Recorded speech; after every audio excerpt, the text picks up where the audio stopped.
นะครับ2-1นะครับเข้าได้เลยเข้าได้เลย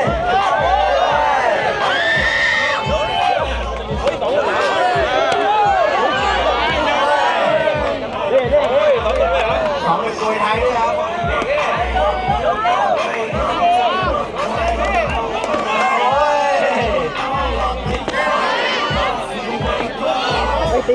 หยุดแ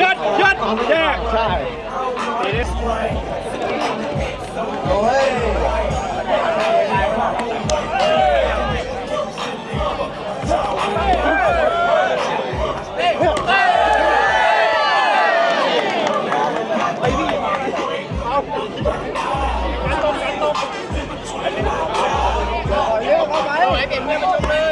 อย่าพักเขาไม่ได้ล้มไม่ล้ม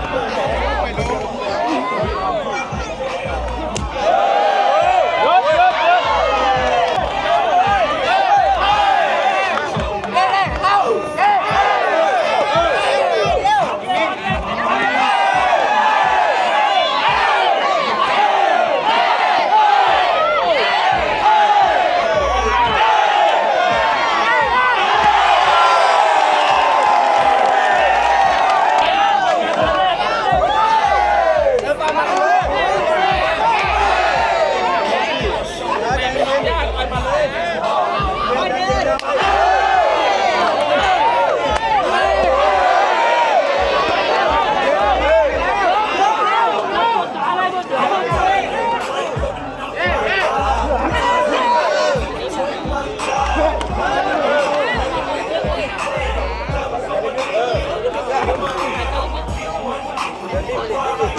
ล้มมาล้มมา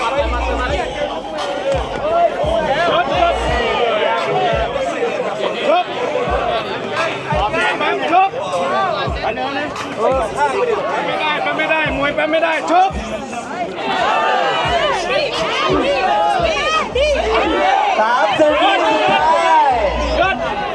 30 วิสุดท้ายชุบ